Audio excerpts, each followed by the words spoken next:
तोरो हेराइल बा लइका बा हां हो हमरो हेराइल बाटे। मुखिया जी से तनी पूछा। ए मुखिया जी हमार लइका 2 दिन से घरे नइखे रहत, पता ना कौन चोरा ले बानस, तनी दया करी, तनी खोजी। खाली तोहरे हेराइल बानस कि माने औरी हमरो ए मुखिया जी हमरो 2 दिन से लइका लौकत नहीं थे। अच्छा देखी इहे करी ई कुल पंचायत में हमनी के बहुत हो रहल बा, इसे काम ठीक बा। तनी अपना अपना लइकन के तनी सेफ्टी राखी जा, मतलब देख रेख करी जा, बढ़िया से राखी जा। तो मजदूर आदमी है जा, कितना घर रही जा घर पर, अब लइका कमाइए ना घरे वाली सा। हां ऊ तो माने हमारा बुझाते बा कि मजदूर आदमी भाई तो कमाए खाए पर ध्यान देता, तब लइका तो भाई एने ओने खेलबे करी है सर, लेकिन अपना ओर से बना के रखी जा कि माने हमनी के घरे समझा दिया कि नहीं हमनी के गोइला के बाद लइका के हम जानत नहीं, हम के समझदार बन जा, लइका बा निकल सुनो फर्द घर वाले निकल जाता न, तब क करी आदमी तो छोट बुद्धि बा, लइकन के छोटे बुद्धि न होला अपन अन्य कारण पर सोची। मुखिया जी देखी हमर घर ले तो एकदम मेहरारू रोत रोत परेशान भी है, तनी लइका के खोज दी, कुछ मदद करी। अब तरहुए भी ना आवे के बाटे। हम रउआ सबके बात समझत नहीं, ठीक बा। हम जल्द से जल्द माने एकरा के खोजे के हम प्रयास करब कि माने तहन लोग के लइका मिल जा। आई हम तहन लोग से वादा करतनी, हम तहन लोग से वादा करतनी कि माने लइका के एकदम जल्द से जल्द खोज के जल्दी करिए मुखिया जी। हाँ एकदम हम अब ए पर फोर्स करब एक काम पर। काहे भाई पंचायत के हमार लइका कुल एको दूगो कंप्लेन आगु लइका कहाँ गुई न सो। हाँ हम फोन ऑन क के यही खातिर जीतले बन जी मुखिया जी। हाँ हाँ ठीक बा। ठीक बा मुखिया जी, प्रणाम। ठीक है प्रणाम प्रणाम।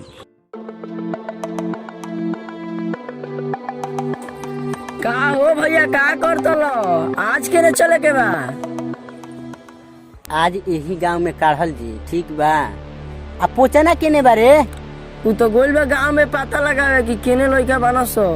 हाँ वह का तेज हो गलो घरी ना, का करतल जाओ आ गुला। हां केने देख के आइला ह? अरे देख क्यों नहीं है ना, दूसरा गांव में ना बहुत आदमी सतर्क हो गइल बा। हां अब बहुत कुटतन से बतियावतन से, ये बतिया कि आज बेटा जी से तो खूब मार काट देब जा। आज यही गांव में काट ली जा, आई गांव में ढेर लइका बानस, आ दूगो उठाइयो ले जा ना, तो केहू शक ना करी। ठीक है बा। हां चलो जा बोलिए बिस्तर अपन बांधल जाओ। अपन सामान रखले बा ना? हम तो रखल नहीं, ले लिया जा मैं सामानवा, ठीक बा।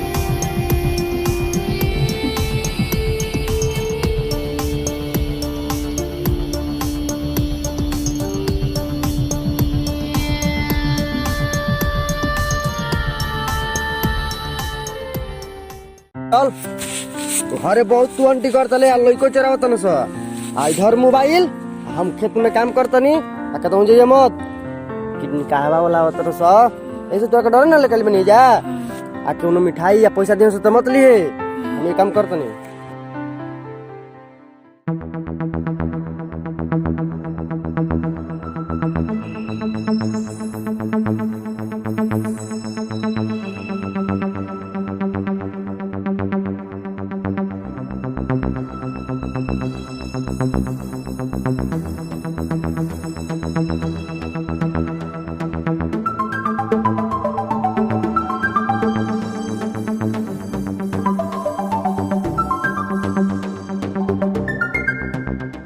ए बाबुआ तू पैसा का कर बोला, मिठाई खा, तू तो बढ़िया लइका बालो।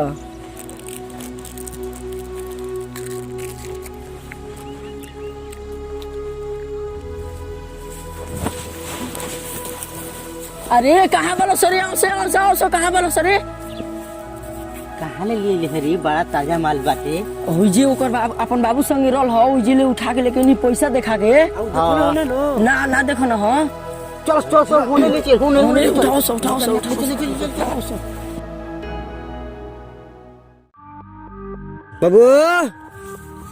बाबू अरे तोर माई के कॉलोनी कबे ले खाना लेके कबे ना आइल का? बोलत नहीं छे। अरे हमर लइका हो कहाँ वाला रे?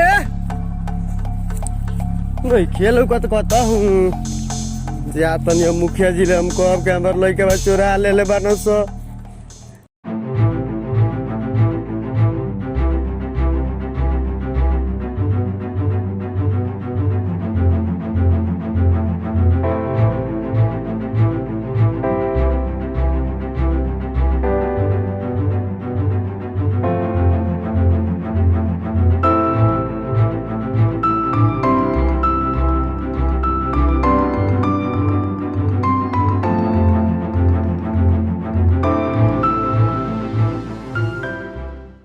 बतावे उन्हीं के सही ढंग से तो पटवतो नहीं खा सही।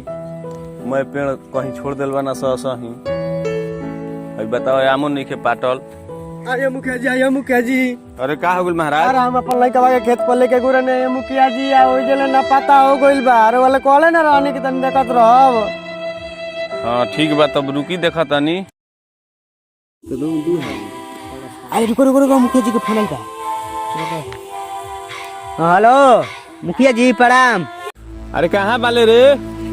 भाई पंचायत के अपन एगो लड़का का बड़ा गुल बा फेन। और रहुए काम में तो हम लागल बानी। दिया जल्दी हमरा जरियो ने पता लगा के। अच्छा अच्छा आवतन लगल पहुंचतनी। चली ठीक बा। मार जाओ चली के ना। चिंता करे के कोनो बात नहीं खे। हम फोन कइले बानी ठीक बा। लड़का ताउर मिल जाई। चली चली चली चली जा।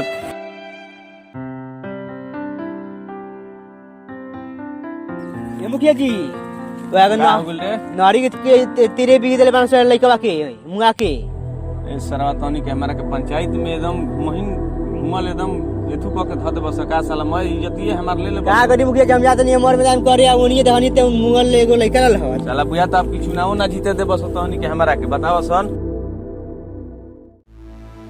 देखी एल ते लइका हटे तनी देख त का भइल बा एकर। मर गया मुखिया जी। मरी गइल बा।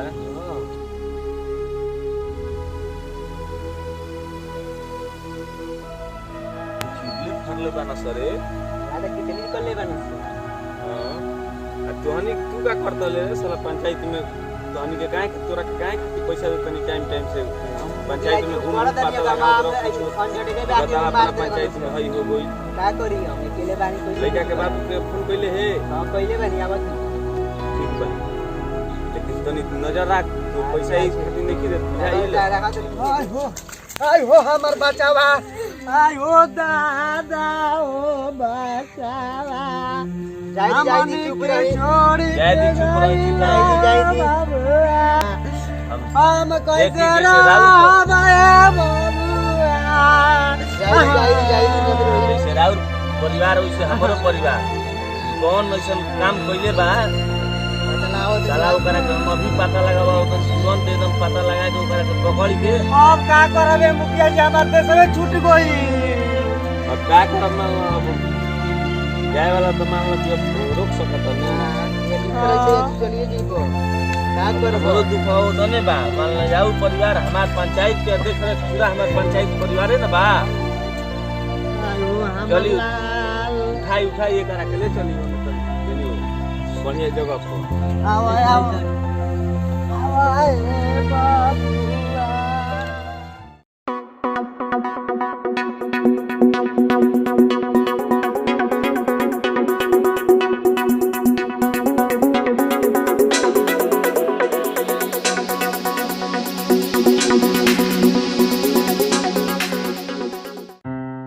नमस्कार भैया, हम राजधानी कुमार आगे ही बोले हन। नमस्कार भैया, हम सूरज कुमार। हमनी के ई वीडियो बनैनी है जा ए माध्यम से कि ऐसे हो जाता कबो कबो एकरा के दिल पर ना ले हब जा।